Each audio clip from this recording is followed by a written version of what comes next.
ఈ వరదల బారిన పడి ఎంత నరకం అనుభవిస్తున్నారో వారి మాటలు వింటుంటేనే మనకు అర్థమవుతుంది.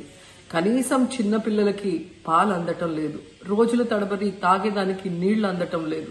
ఈరోజు ఎంతమంది వరదల్లో కొట్టుకుపోయారో అర్థం కాని పరిస్థితుల్లో అందరూ కూడా బాధపడుతూ ఏడుస్తూ ఉన్నారు.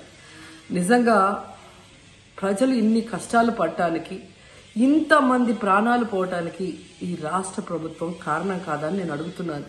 ముఖ్యంగా మంత్రుల విహారయాత్రలు, హాలిడేస్ ఎంజాయ్ చేయడంలో ఉన్న చిత్తశుద్ధి రాష్ట్ర ప్రజల మీద లేదు అని నేను గట్టిగా చెప్పగలను.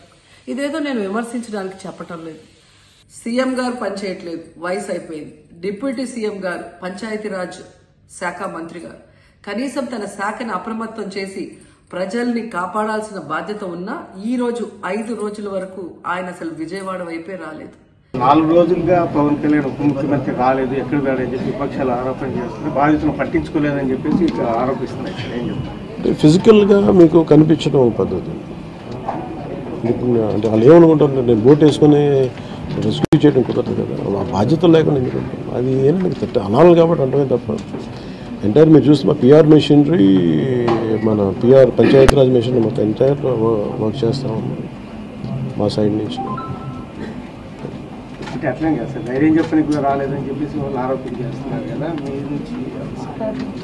అది నేను అట్లా అనుకోవట్లేదు. అంటే ఏమైపోతుంది, ధైర్యం చెప్పడానికి వెళ్ళి ఒక్కసారి మీద పడ్డారు అనుకోండి, పరిస్థితులు ఎలా ఉంటాయంటే, ఇప్పుడు నేను మొన్న పింఛన్ ర్యాంప్ దీనికి వెళ్ళాను.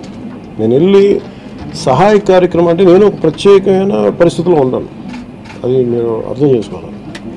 ఇప్పుడు నేను వెళ్ళి కూర్చుంటే వెళ్ళిపోదని, రెస్క్యూ ఆపరేషన్స్కి ఇబ్బంది కలగకూడదన్న ఒకటే నన్ను, ఆ సూచన ఒకటి నన్ను ఆపినాను, అంతమించి వేరే అవ్వలేదు. అనుకున్నప్పుడు అందరూ ఏమన్నారంటే, మీరు వస్తే ఇది మాకు ఈ రిలీఫ్ ఆపరేషన్స్కి ఇబ్బంది అయిపోద్ది, మాకు దయచేసి మీరు ఈ రిలీఫ్ ఆపరేషన్ మీరు అడ్డమైపోతారని చెప్పేసి వారి సూచన మేరకు నేను ఆగిపోవాల్సి వచ్చింది.